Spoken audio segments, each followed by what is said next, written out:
41.79%. That is the average increase in home price since the start of COVID, going back to March of 2020. I know what some of you are thinking. Well, this is unsustainable. Here comes the housing crash.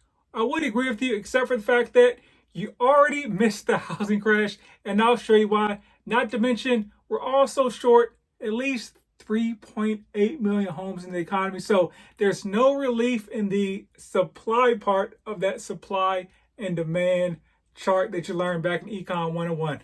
Let's get into the data.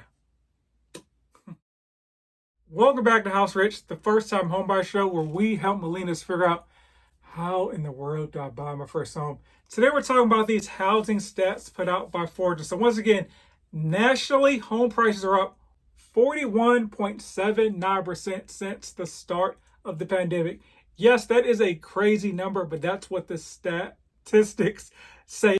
As always, I tell you guys, what's happening nationally matters sort of, but really what matters the most is what's happening in your local jurisdiction. Because if you're buying a house in DC, you could care less what's happening with home prices in LA, right? So let's jump into a couple metroplexes. For the folks on the podcast, I'll have this in the description. On YouTube, you can just pause and zoom in. So my local market, Dallas, Texas, is up 50.82%. ATL is up 49.48%. Miami up 63.12%. Not even the highest one. New York's up 38%. San Diego's up 52%. And where's the big one? Tampa Bay, Florida, the leader in the clubhouse, up 63.84%. I got to shout out my hometown too. DC is up 29.93%. And so, yes, that includes the recent decline that happened between the height of the market in June of 2022 until now. So that includes, once again, decline. So speaking of that decline, I mentioned that you missed out on the housing crash, right? Because the housing crash has already happened. Most folks had no idea or just ignored it.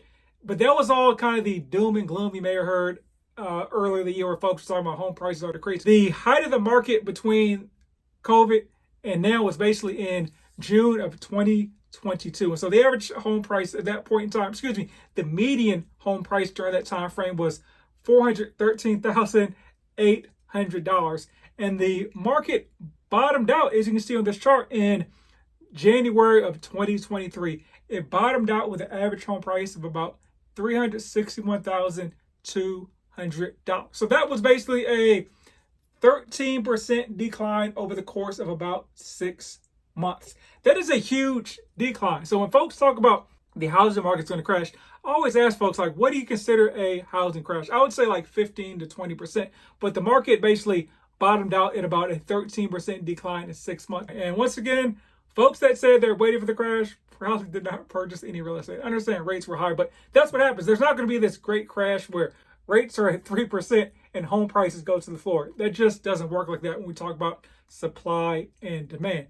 The demand for homes lowered due to high rates, and so the price decreased. So you kind of got to get in where you can get in when we're talking about a scenario like this. And so I say that was the bottom of the market because basically as of the most recent data of June of 2023, we're at about $410,000 for the median home price. Basically to get back to where we were pre-COVID. So basically we're talking about a 41.79% increase. That means if you bought a home for $100,000, it's worth $141,790. So basically we need about a 30% decline from now to get back to basically that $100,000 home. As you kind of see, we already had kind of a huge decline of 13% that you probably did not even notice. The likelihood of the market going back down another 30% after it went down and came back up is very unlikely.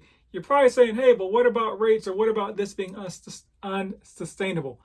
I agree. Traditionally, this would be unsustainable because we talk about supply and demand. Well, the reason that home prices are still going up despite rates being low and there being a lack of demand is the very, very, very small supply in the market. So you probably heard about like the lock-in effect, right? Where folks are like, I think like 99% of people right now with homes have an interest rate less than what the market rate is now. A lot of folks bought homes during the COVID time frame when rates were in like the 3 and high 2% threshold. And so it makes really no sense for those folks to sell the homes in their eyes because they're like, okay, I bought a home for $400,000 at a 3% rate. Even if I want to upgrade, the same home is probably going to be worth about maybe $410,000 now, but I'm paying a 7% interest rate. So my mortgage payment is going to not double, but maybe up like 30-40%. So it doesn't make sense from a financial standpoint for a lot of people to go into new homes. Let's talk about the other part of supply. So most recently, I saw an article on CNN where basically there's a $3.8 million shortage in the housing market as far as homes. I'm a realtor in Dallas and would love to help you reach your goals of home ownership. So click the link in the description and just schedule a call no matter where you are on your journey. Not in Dallas? No worries, I can help connect you with a vetted realtor in your local jurisdiction as well. And feel free to share with friends, family, and foes. Everyone gets love. You may remember an episode I did about 4 or 5 months back that we were short about 6.5 million homes in the housing market. So it really depends how you're counting the numbers, whether you're talking about multifamily homes or single family homes. But 3.8 million homes is a super, super large number. How are we going to make up that gap? I don't think we are. There's really no plan to make up the gap, especially when we talk about the affordable side of the market.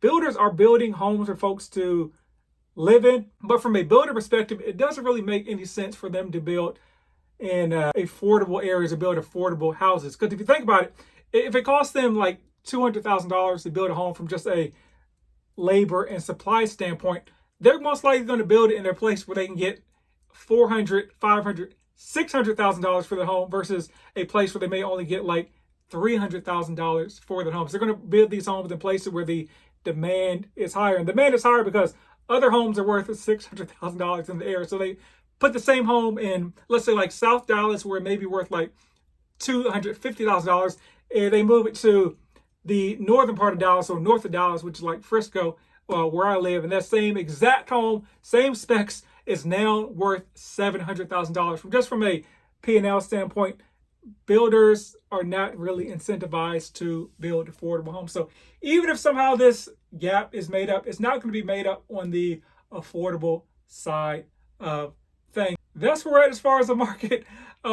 Send this to your friend that thinks the market has crashed, is going to crash, and just show them the numbers. Like I say, men lie, women lie, numbers don't.